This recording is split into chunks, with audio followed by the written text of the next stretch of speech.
Hello, Swansea. Hello. So I've been doing my research and I read that this used to be a brothel. And I find that highly fascinating because I've never been into a brothel before.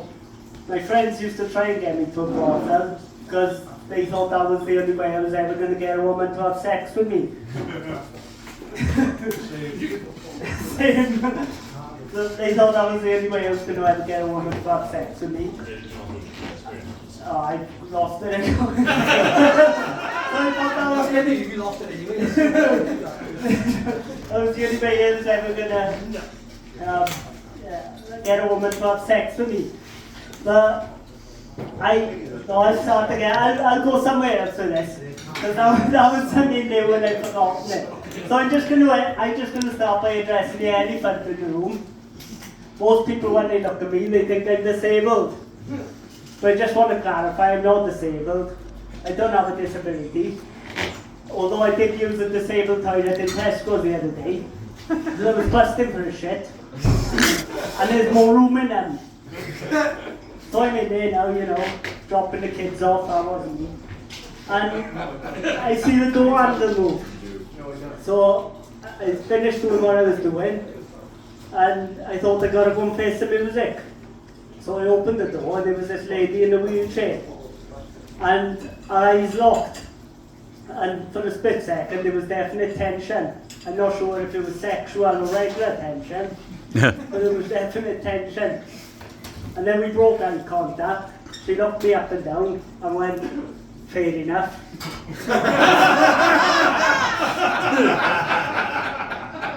And then as I was walking away, she goes, oh bless him. That's that. But I guess the point I'm trying to make is I'm not disabled. I don't have a disability, but what I do have is a rare genetic condition, and it's called Neil Patella syndrome, which if said incorrectly just sounds like I got some kind of weird phobia of white chocolate spread. But it actually means I got very small kneecaps and disfigured and discoloured nails. And that's all I thought it was to her until I told my missus about it. And she went to the trouble of Googling it and kindly informing me that it could lead to kidney problems as I get older. And I could just picture it now. One Christmas morning she gives me my present. Oh, what is it? That, my love, is your own personal dialysis machine. Hook yourself up to that bad boy 2 to 3 times a day and you may live to see 75. Thanks, Mike. Thanks, love. Or alternatively, you could have got me a shotgun and I could have blown my fucking brains out.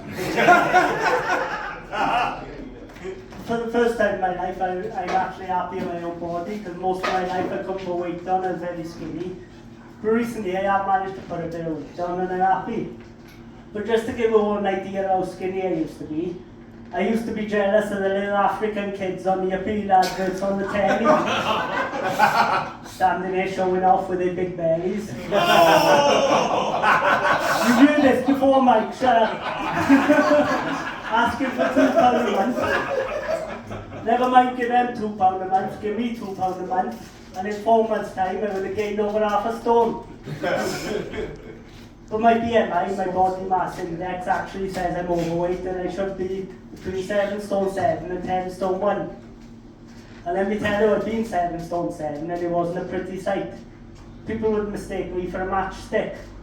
They'd pick me up and they'd rub my head against the rough side of the matchstick box, which explains the short back and forehead situation I got going on.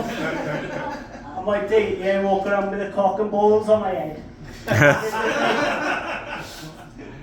But despite the weight issues, we're on silent, good, yeah. But despite the weight issues and the receding hairline, I have somehow managed to find love. Oh, you're fucking too late. I have managed to find love, and I've been like this is now for 4 years. And the story of how we met is a really romantic one. It's a bit like a fairy tale. So we met on Tinder.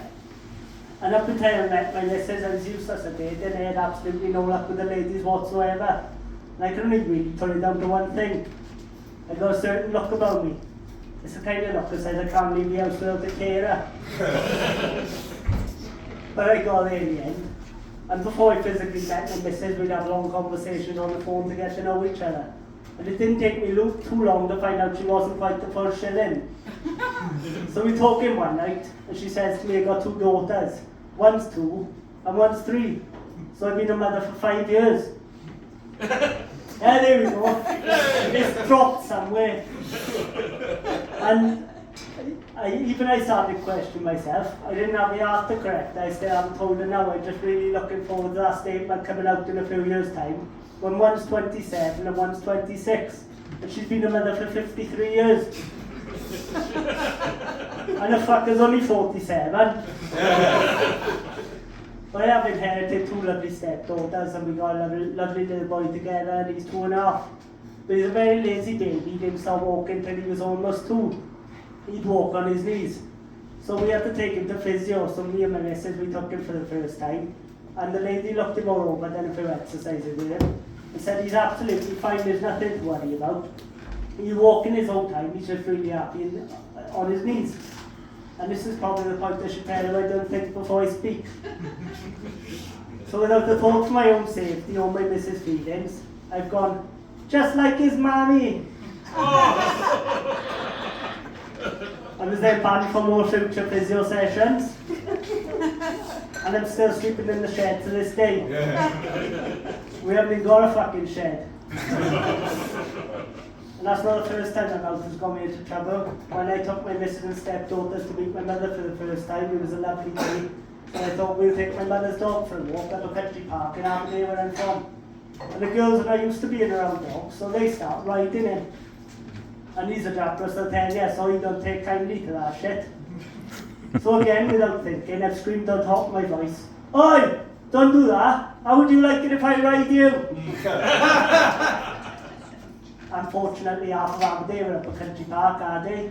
And now I've got to sign a register every Tuesday. People are funny about things like that.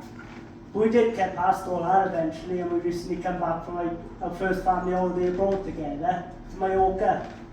And it was my missus' first time flying at the grand old age of 27. So she was very nervous. And I knew she wasn't quite the full shilling before we went on this holiday, but she stepped it up a notch on this occasion.